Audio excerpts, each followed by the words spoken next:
We continue with Darko, who will give us this presentation. Let's welcome him.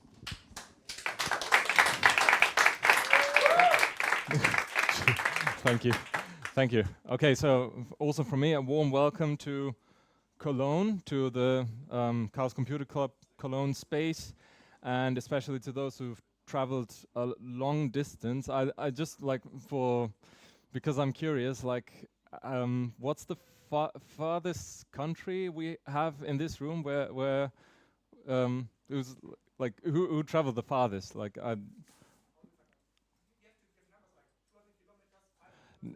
Country, just country. Okay, in the Netherlands, Poland. I think Bulgaria also. Yeah. Oh, cool. Austria as well. Okay, cool. No, I'm really stoked. And so what's all this about? And who am I anyway? I am Darko. I'm in my professional life a web developer, but I'm also pretty passionate about the craft of DJing and have been practicing for a bit. And I go by the alias of Spintaneous because I like aliases. And I also have a mascot because I like mascots. And I also had some live gig experience, though Corona really put a halt to that, as it did for many of us, I imagine. But still, I'd love to share my experience with you about DJing in general and show you something cool that I've built with open software. So, hands up if you know what DJing is, or maybe have done it before. Okay. That's actually a bit more than I expected, which is nice. So you should be relatively familiar with the terms. Still, I've built this lecture demonstration with those in mind who have never seen behind a DJ booth. But you're welcome, and explain some, some techniques, some terms and definitions we use, and I do this in terms of vinyl DJing first, and then from there on we can follow the evolution of how this technique evolved from vinyl DJing to using digital, as in timecode and DVS. And once this is established, you should then be familiar and kind of understand better once I show you all the things that I've built this project with, software, hardware, and so on and so forth. And in the end, I'll demo the project as well. Hopefully. I've been kind of nervous if it works. Actually, I hadn't had that good of a night's sleep, and every time I closed my eyes, I could see a Linux shell, which is not pleasant. This is not pleasant. So, first question: what do DJs do anyway? That's something I've heard somebody say at last year's Sonoj, and good question, right? What do we do? Well, we play music, so let's just do that. I mean, don't get me wrong. It's again, if you've never seen this before and you wonder what all the knobs do and so on, and what all this is, then it's a legit question, but all you're doing is you have a record, you put it on a record playing device. You're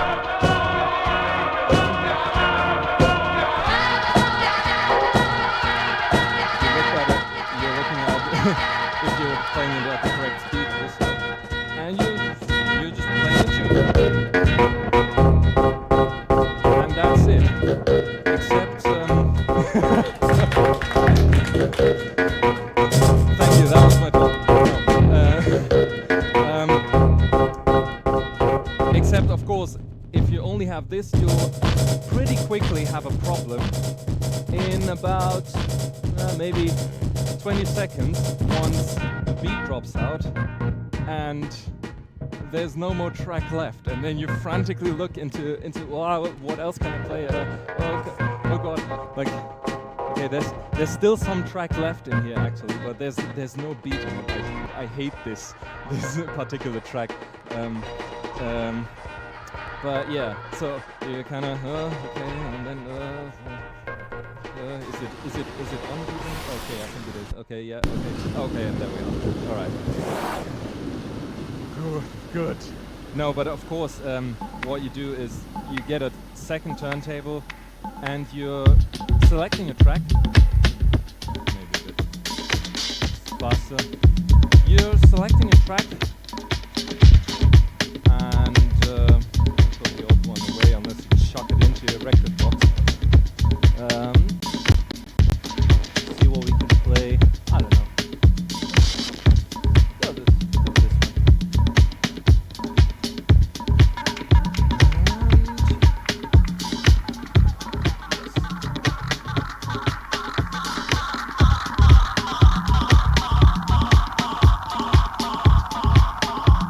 and then you look at where the beginning of the track is, roughly, and you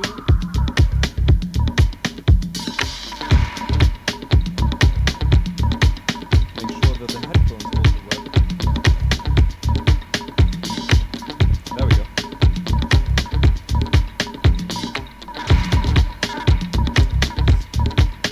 Still can't hear anything. Hold on. Enjoy the music while we're at it.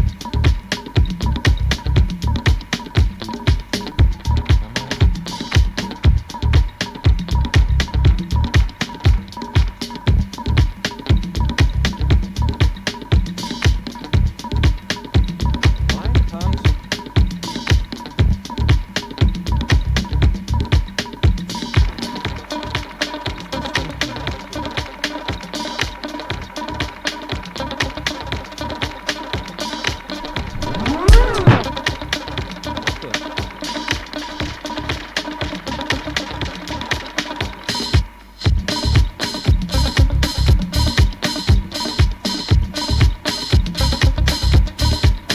Okay, there's something odd going on. Like I don't understand why this why the cue on there doesn't let me pre-listen to this record. So this is where I'm. But apparently, if I just do that, then it plays. Anyway, so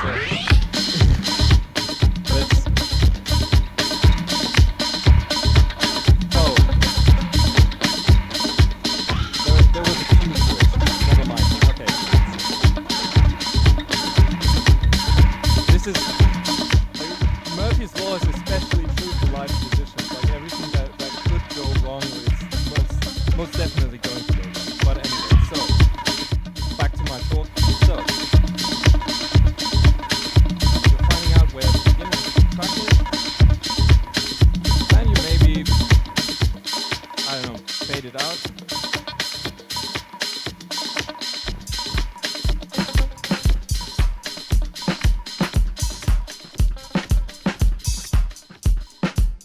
And play the next tune. So, and that's really all there is to it.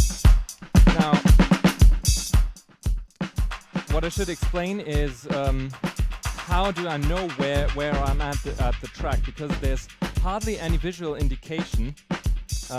If you just look at the groove, if you could switch back to yes. So this is what a record looks like if you kind of photograph it at the right angle, and you can kind of tell at these sections here that okay, there's a silent section in here, and there's the main part in here, and then more silent parts, and it's not unlike looking at a waveform in this regard. But let's just take the other deck. I've just mixed out of as a reference. Maybe that's hold on, let me get another one.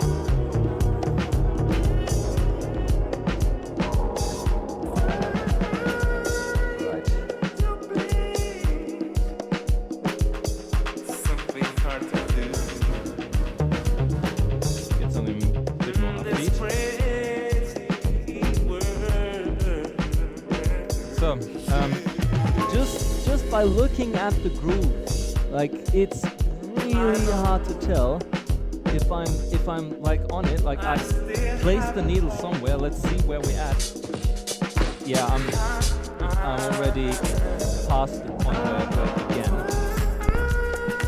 Yeah, and now I'm just half a second behind. So the way you do it is through the use of headphones, which you've already seen me do.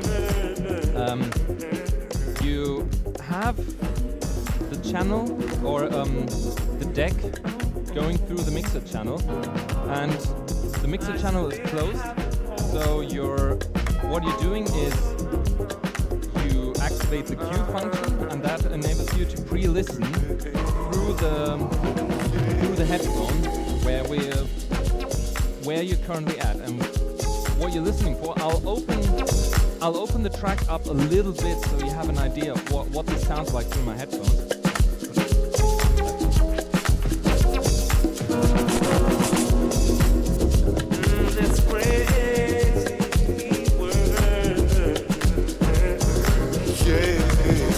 There we go.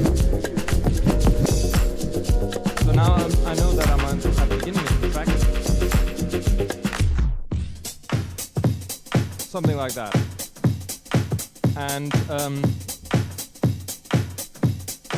of course, it's a bit confusing because now I didn't wear headphones, but at the time where you were hearing this track through the monitors, you weren't supposed to hear it, obviously.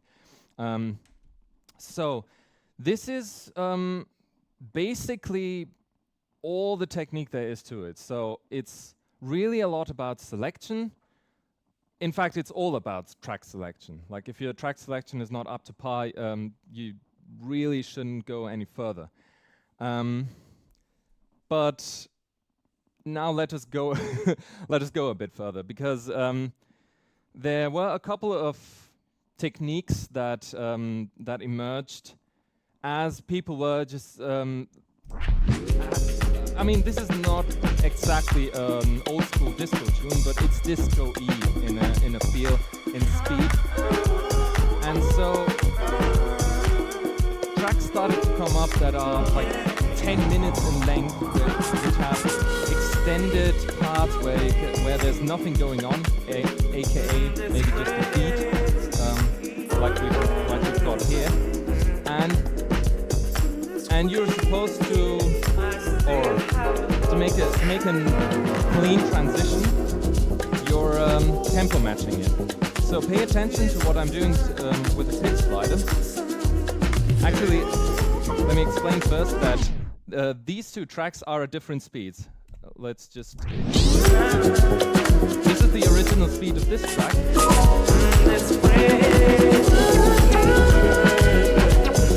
Right, and this is the original speed of this track, which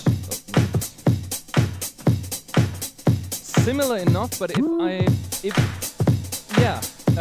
if I were to play these both at the same time, just like that, let me try to get the offbeat.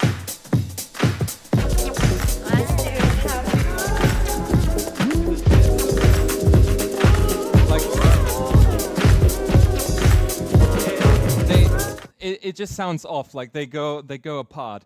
So what you do is tempo match. Let me get another track.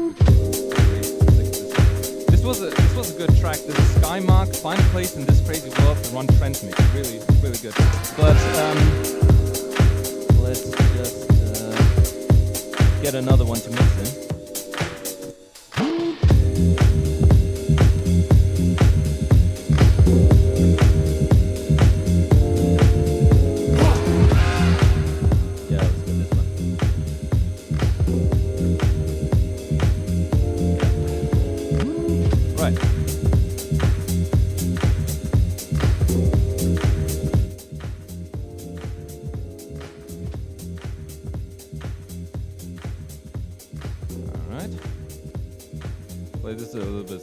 I like this track a bit faster, so let's play it a bit faster.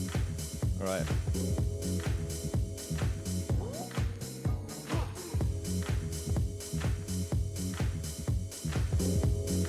Okay. So again, I'm going to really early put the next track in, so you can have a feel for what's going on when I go with the pitch faders. So I'm first listening for the offbeat.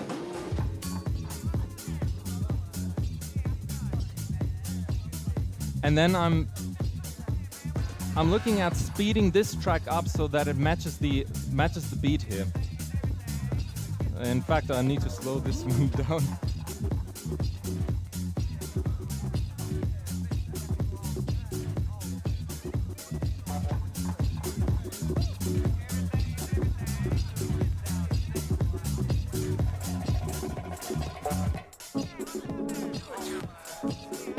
And I'm constantly correcting for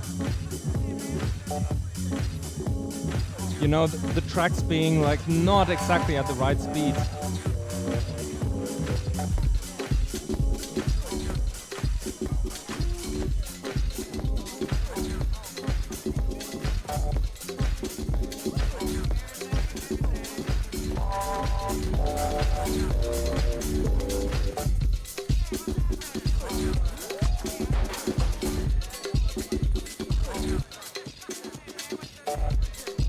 Something like that. Now, this is. Thank you. You may notice that the track is a bit distorted. This is one of the joys of dealing with vinyl, because you have cartridges that like accumulate dust on them. Give me just a moment. Yeah. No, like some people just use their fingers, but that's really not good for the needle. Let's just pull this one away and see if we're good now. All right. And now, yeah, that's much better. All right. So anyway, yeah, that was a short demo to transitioning. Which is, if you've heard DJs play at clubs, like, and if you know that it's a DJ, most likely they'll do this, like with certain genres, be it house, techno, drum and bass, or whatever. There's also another set of techniques that DJs are quite well known for, and for that I'll paint you a picture. So it's circa 1970s Bronx, New York, and all of a sudden, into your room, in comes your mother, like telling you to turn the music down, firmly, and you're in fact, I don't know if it's you're in fact one of the left one of the two I'm showing here.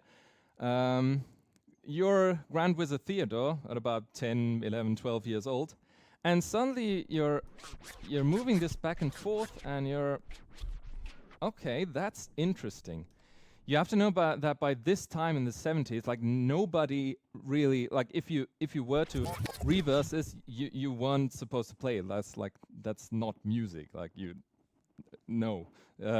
So you're only supposed to play everything forwards, and if you're back cueing, like maybe you're also placing the needle somewhere else, and so Grand Wizard Theodore was thinking, well, that's interesting, let's see what we can do with it.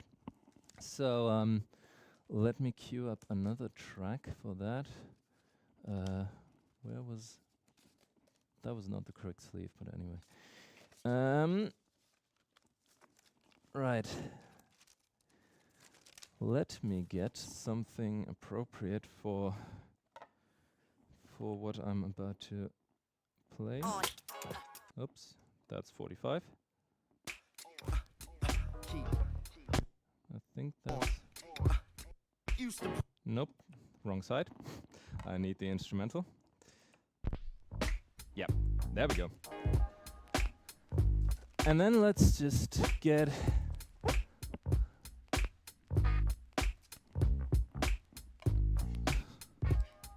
All right.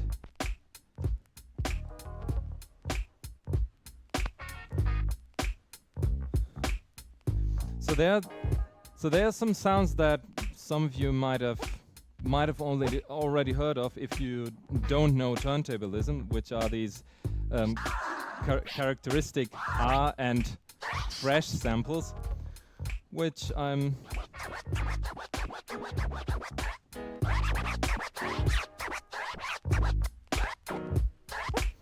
and okay, so that's already interesting. You can then start to maybe, okay, what about the crossfader? Like, what about? I need to get rid of my headphones. Yeah. All right. Yeah, there we go. So, what if you?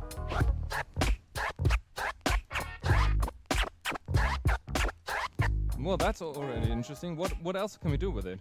Well, we can put this back to the beginning, so the instrumental goes again.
Okay, and so on and so forth. I got a bit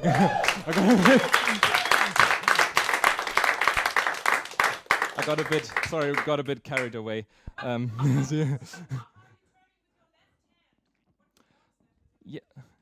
Yeah, I should have explained. Okay, these are volume faders, like of course, like makes sense. But this is a specific to DJ mixes. This is a crossfader, which, funnily enough, does not fade at all. If you want to use it like a scratch DJ does. But what you're doing is, like, with the slightest movement, you're letting the sound in. Let me just and what you can do with it is just cut in a sound as it comes in.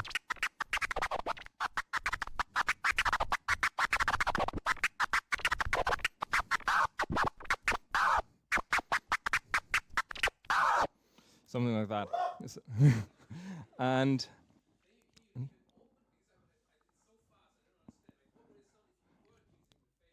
yeah. Well, let me use the so-called chirp scratch as an example. So that's exactly this.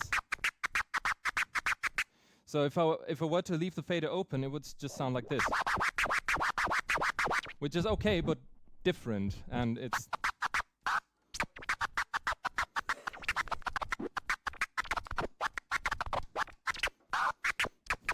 it's really fun. Yeah.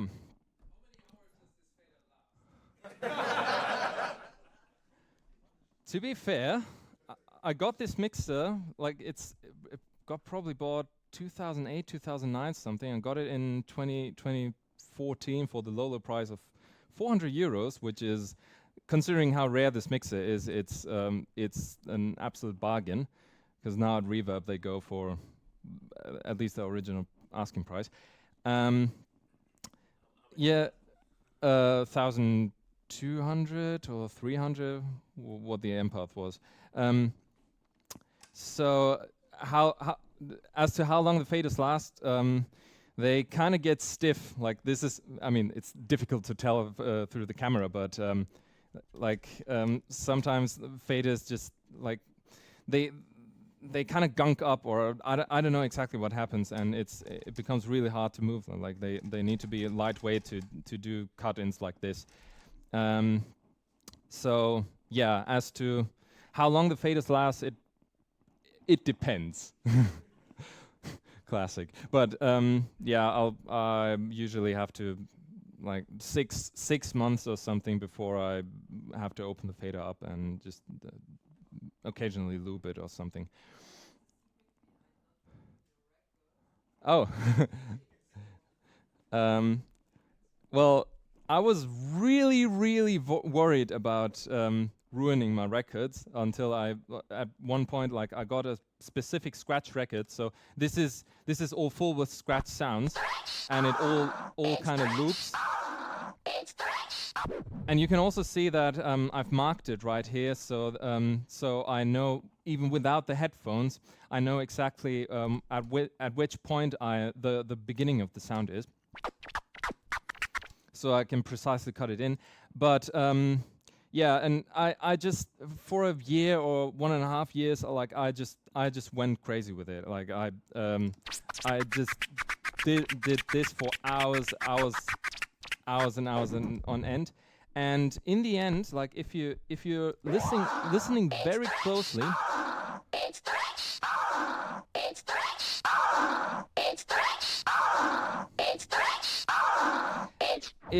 like it's difficult to tell if you don't know what to listen for. Like there's some faint crackle right at the beginning, so right at the point where I did most of this, because it's the back cueing that really wears the needle out, and with that the stylus, I mean, and with that the record at this point.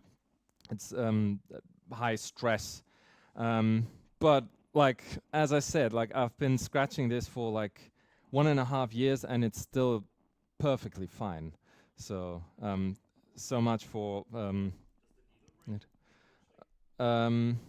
It does deteriorate. So you it kind of like, the stylus is supposed to be a very tiny but elliptical or spherical tip in this case, and it sort of becomes this like, as more and more bits of diamond are worn off, it becomes this sharp thing, which then begins to wear out your records faster. So anyway. Yeah. This is a good transition to my next point, because yes, this is a special record with, well, not only R and fresh sounds, but also maybe some drum loops where you can just kind of.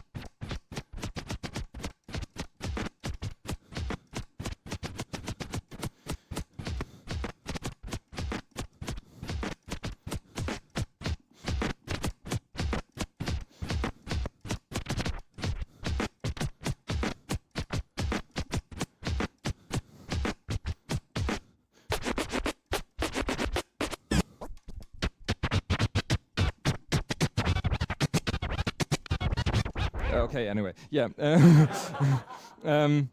You can kind of also do drums with it. There are different sounds that or sentences. This one is a okay. No, not this one.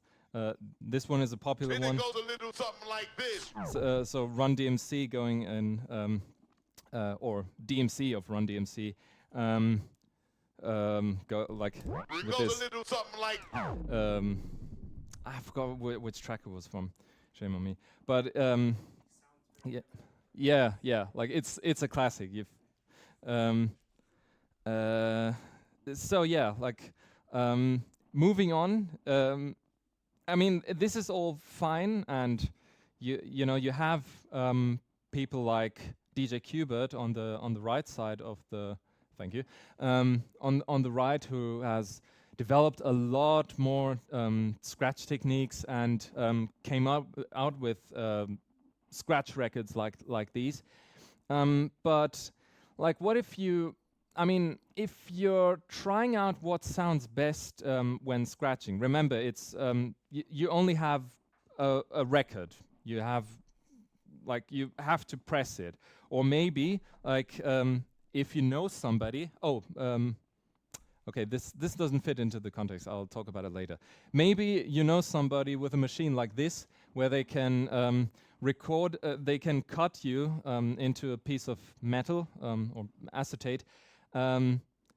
They can cut you the sounds, and this is normally used for then pressing the actual vinyl. But you could also play it as a record, which is what DJs did in up until the 90s a lot. Thing is, this acetate, you mean? No, it's just that it's a very soft material. Oddly, maybe it's not metal. Maybe I got it confused. It's a thank you. It's a lacquer on top of the on top of a metal. Apparently, thank you. It wears out like after 100 plays or something. Like at most, you really start to get no highs and so on. Plus, it's expensive. So one of these just could cost you like one record. Like there's an engineer who has to cut this and set up this machine and so on and so forth. One such record could run you at about 50, 60 bucks or something, which it gets expensive really quick. So what if we have something like, wouldn't it be nice? Like we got these digital files in it, and couldn't we just like use these somehow? And then at some point, like the time code itself has an interesting history behind it, but this is completely out of order. The history of the digital vinyl or time code is quite an interesting history. Apparently, also it was RZA from the Wu-Tang Clan who claims that he invented it, it's I cannot confirm nor deny that, but at some point somebody came up with a record that promises to have, where is it? I've just had it. There it is. That just promises to have like every track you ever wanted to play on this thing, and if you play it, it sounds like this.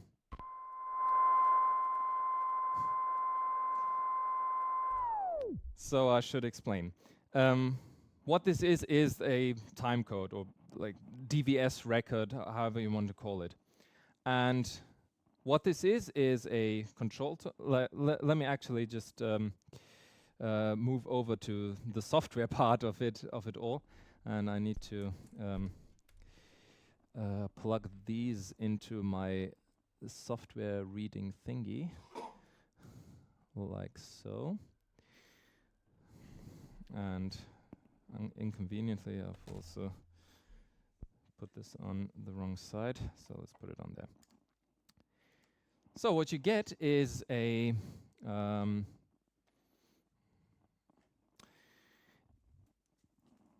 software that kind of does this. Oh, that's interesting. So it reads the signal and it counts into it. And what you can do is then you can skip over all these annoying files that Mac OS does for some reason, and load, say, this track in. I don't know why we're at. Come on. There we go. And presto, we have a track. But, I mean, obvious, right? I loaded a track in and it plays the track, so no surprises there. But I can control it with timecode, or with this record, as if it were an actual record. And so how do we... let me...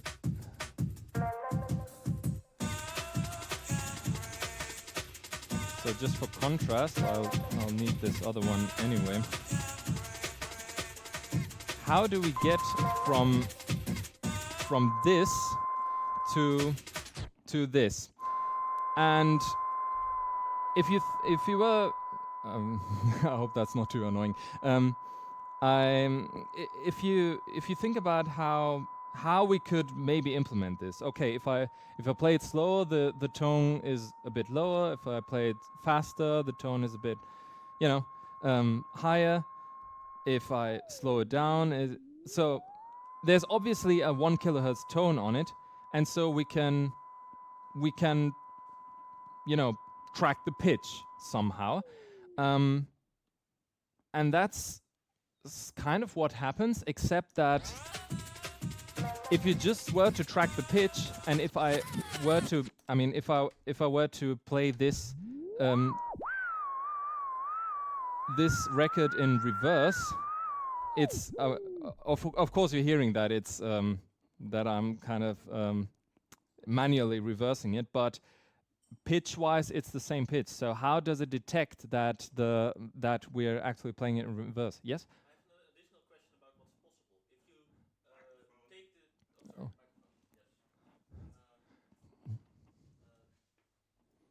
So if you take the needle and drop it somewhere else on the track, will it be able to track that? I'll get into it. Okay, good.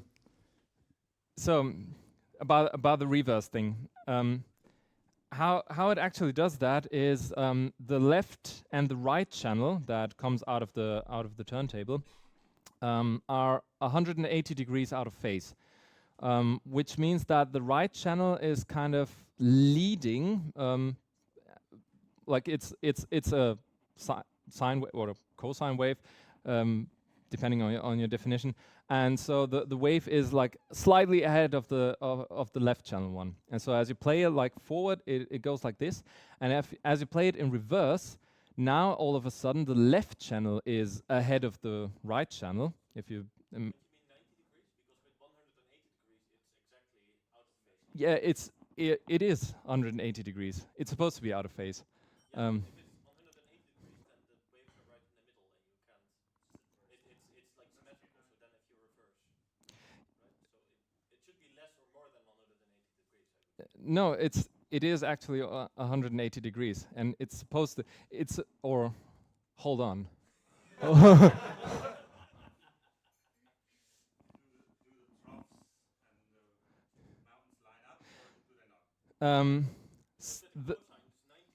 Yeah. Okay. Sorry for the confusion there, because like obviously the cosine is not. It's 90 degrees in it. Yeah. So no, it's not a cosine. Let me in fact show you what it looks like if I were to open it in. Where is it? Let me. Give me Audacity. Thank you. If I were to open a timecode, where is it? Oh, okay. I just realized. I just realized I don't have it on this computer, which is a bit.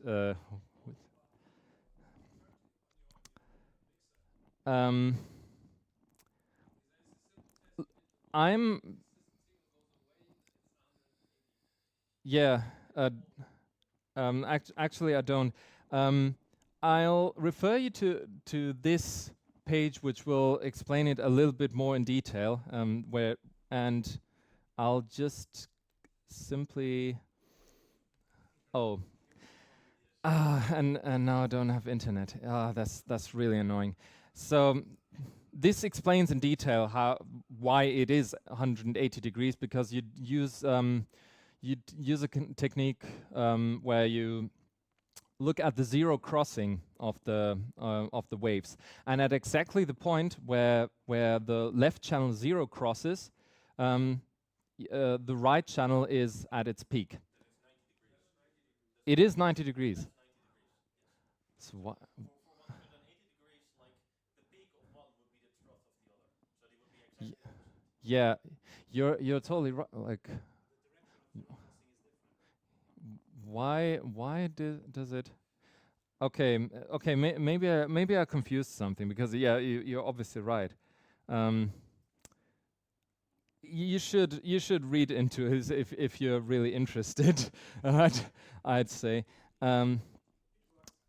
it works, and somebody has figured out and reverse engineered how it works. So about the thing with dropping a needle somewhere else. So let me okay, wrong turntable. Let me just.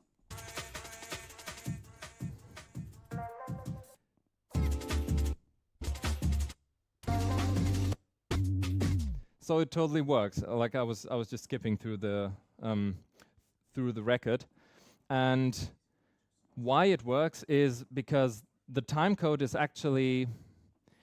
Again, this is super annoying because I don't have the file to show you. But basically, if you I'll try to describe it. If you have the waveform and it's a sine wave, you'll notice that the sine wave on one channel is like. At some peaks it's slightly lower amplitude, and at some peaks it's a slightly higher amplitude, and that way they can just measure, okay, is it lower amplitude or is it higher amplitude, then either make a 0 or a 1 onto it, and that's basically how they encoded bits onto the channels. And the way they do it in Serato is through something called linear feedback shift register, which sounds really scary. But again, the blog post I just mentioned, not part 1 but part 2 actually, explains in detail how the maths behind it works, and it's really fascinating. So that's time code basically, and so what we can do is, well, play. Let's just get rid of Audacity. What we can do now is just play our digital tunes like we're supposed to. Except you might notice that this interface only has one deck on it, and this is where all of this stuff comes in. Firstly, some word on Xwax at first before I go further. So this is a software that somebody called Mark Hiltz wrote about 14 or 15 years ago, or it was released on May 18th. Is that 14? I shouldn't do maths on camera. Like again with the phases and stuff. So May 2007. How much is that? Is that 17? It's totally 17. Okay. Released the first version, and that's kind of bonkers if you think about it, because like this software survived multiple hardware changes. I mean, the minimum requirements for this software was stated as, and I quote, a Pentium 3 600 or better, and lots of RAM, preferably 512 megabytes or more, which is like nowadays even Raspberry Pi 3 has 1 gigabyte of RAM, and that's an SBC that's like what, also pretty old now.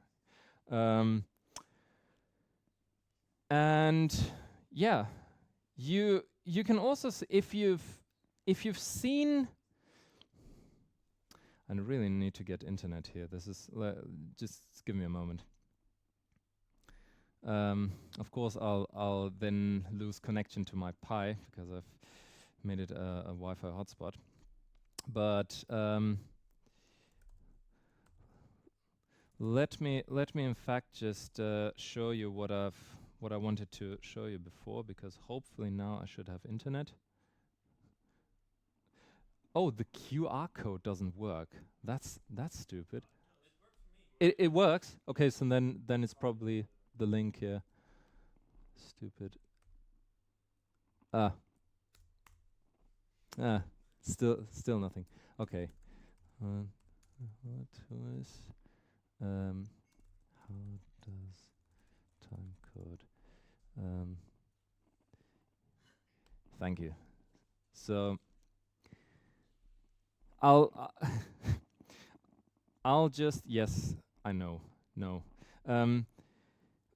I'll just use this as an example because I don't have anything better at hand. But this is what I mean with the lower amplitude. So it's basically the same signal, but sometimes slightly lower, sometimes slightly higher. Also, this is like the zero crossing here aligns with the peak, as I just said. So that's what I meant. But it's probably, I don't know. Somewhere I read it's on 180 degrees, so I'm kind of confused now, but I'll have to look into it later. And yeah, probably not. Probably not. And yes, this is what I wanted to show beforehand. And if we compare it to other DJ software and look at the screenshots of it, Mix is another very popular one for as far as open source software goes. And you look at this, and there's like, oh my god, there's like so much going on. There's an EQ, there's a mixer on there. There's you can kind of put cue points on there. There's detailed waveform outputs.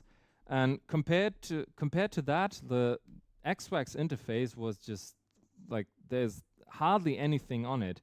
There are no beat grids. There's no looping. You can't sync with it. You can't. Well, what else can't you do? Well, there are no built-in effects, and also, it doesn't time stretch, so sometimes you want to play tracks and speed them up while preserving the pitch. This is something that you only really can do with digital, in the digital domain. But XWAX also doesn't do that. So now, as I have to connect to my thing again. Right. There we are. Good thing that it stayed where it was. So yeah, really minimal. Why should you use it? Well, precisely because that's the beauty of it. It does one job, and it does one job well. As I've hopefully demonstrated beforehand, like for mixing and for blending tracks in, sure, you can loop parts of the track to give you some extra time or something, or you can use effects or what have you, but you don't really need it. Again, going back to selection is the most important thing you need to look out for. But XWAX really just bridges the gap between vinyl DJing and just putting digital tracks on it, and that's that. And it does so remarkably well. I should also point out there's an interesting party trick that XWAX can do, which pretty much no other DJ software can, and that's you can import a live audio input as if it were a file, and you can scratch that. I didn't set that up because I kind of lack the imagination here. Like, okay, cool. I can get a microphone and make funny sounds and then scratch this. Okay, cool. But like taking this idea further, you could use a sampler, put some one shots through it, and instantly scratch them. Compare that to you have to go into your DAW and like prepare your samples and just put them neatly in there, and then you have to load it into your DJ software. So that's a lot more streamlined. Also, the possibilities you can go, even if you're not a turntablist. If you say put your modular synth through it or something like that, could be interesting. But yeah, so that's just what I wanted to say about Xwax. Now, again, what I wanted to go on is you'll notice that this is just one deck on the interface, and this is because I'm using a Pi sound in this case. So let me show you that. Oh yeah, this is the script I'm talking about. If you're interested in implementing it, this is the Pi sound. It's a 2-in, 2-out sound card that goes on top of the Raspberry Pi's GPIO headers, and this way you're circumventing the usually you would plug most interfaces in through USB or something like that, but you also have something like PCI or PCI Express cards, and if you have a stationary computer and wanted to do your sound there, and this is similarly. I don't know if it's quite the same or if it works on the same basis, but it allows a direct communication to the CPU, or a much more direct one than USB. It's about the size of a lemon, and yeah. Just on that note, I have a Raspberry Pi 5, and I just wanted to share some experiences with it. There's a revision of the Pi sound that works with the Raspberry Pi 5. It's slightly higher, so you can actually mount it. The previous Pi sounds didn't quite work, and so factually they weren't compatible. I just wanted to show that, yes, it fits, but with the active cooler on top. But I think it's touching the fins of the active cooler. It's a really, really tight fit. So this is something that you should keep in mind if you were interested in getting a Pi sound. Also, one important thing that I didn't realize, the Pi sound can provide up to 40 decibels of gain through the input, so you can plug in your guitars and so on. However, you're not able to attenuate it, which is... I didn't think it was a problem, because, okay, I put a line level signal through it, and I'm pretty safe that it doesn't clip the converter once I put a signal through it. And actually, I then realized after I put in my phono preamp. Should I explain what a phono preamp is? For the yes. Okay. So the signal that comes out of the let me in fact just demonstrate this, because I have it on here. I could put through. So this is jack, and I've put the input through Xwax. I could also just disconnect this. Is there a quick way? Oh, yes. And I could just maybe directly put the system capture to the output, so you could have an idea what the actual record sounds like if I were to play through it. This is the actual signal. So it's really quiet, and it's really there's no bass on it whatsoever, you need to pre-amplify that signal. And the reason why they do it so quietly is because of limitations of the pressing process. So if you were to put in as much bass as we'd like to hear, and cut it directly without any attenuation, like you would need a lot of space, and it's just impractical. So there's a standardized EQ called the RIAA, even though honestly I don't quite know what it stands for, but it's an EQ that precisely defines how to attenuate the bass and the highs, so that in the end it's EQ'd and then boosted to get you how the music is supposed to sound like.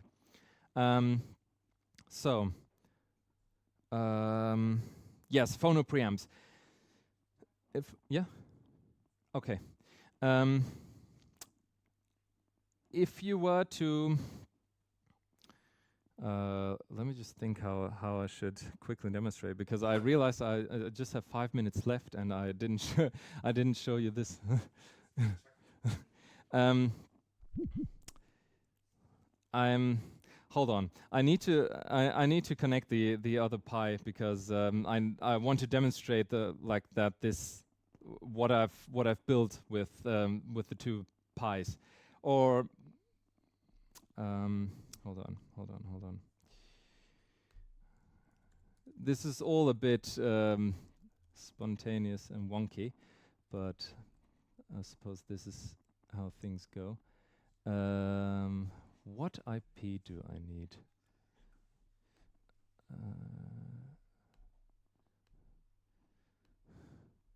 Just no. Okay. 10.42.01.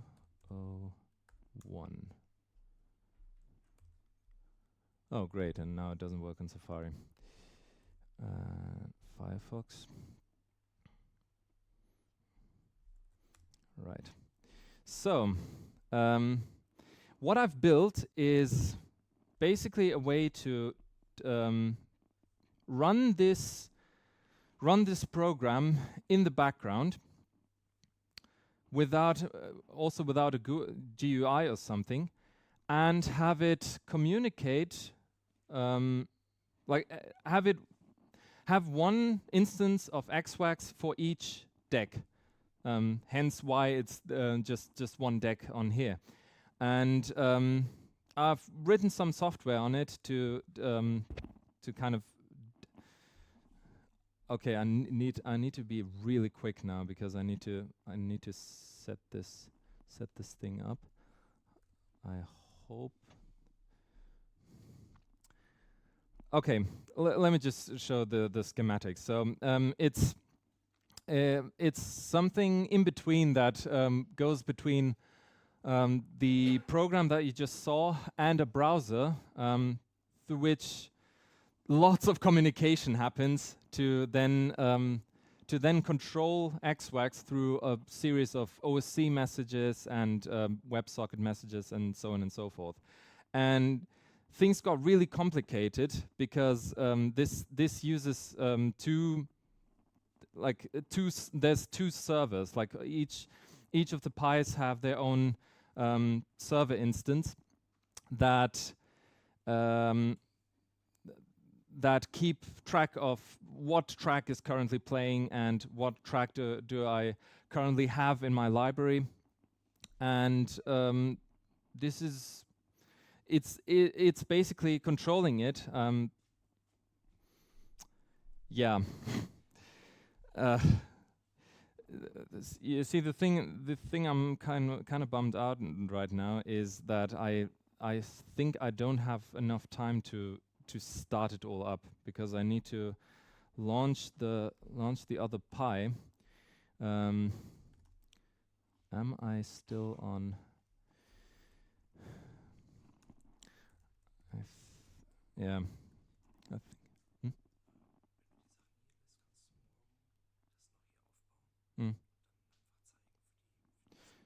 Okay, ja, dann machen wir es, glaube ich, so. All right.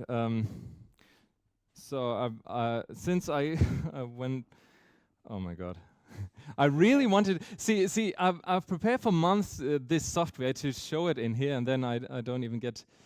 I don't even get to show it. But if you're here tomorrow, I could demonstrate it in action, and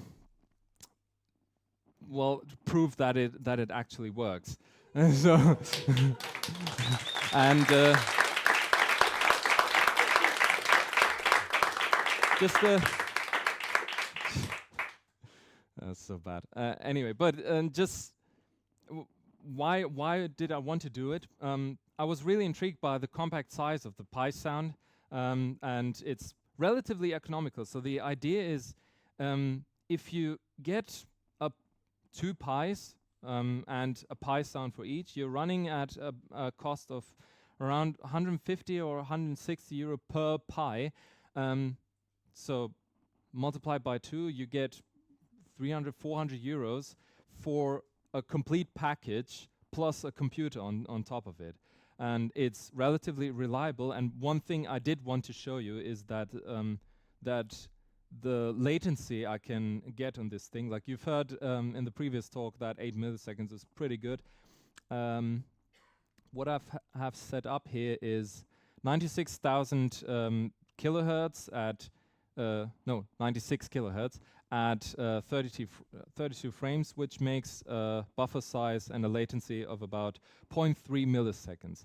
So that's pretty much instantaneous. And this really blew me away. And it's like there are a couple of overruns on here. I'm not using the real-time kernel currently because I didn't realize that PySound already released something for the Pi 5. It wasn't on their front page. It wasn't on their forum, so I didn't find it. So you could optimize certainly there. Also, I'm running this like with all the VNC and things going on. Otherwise, it is relatively stable at this rate. But of course, you could run it at much more conservative frames if you wanted to, and if you didn't need the responsivity. And that's what was really amazing about it. And so this, I wanted to see how far I could go with it, and build something and see how it works. Which again, you'll probably have to see tomorrow. Are there any more questions or anything, or do I have time? I don't have time. There are no questions. Thank you. Oh God.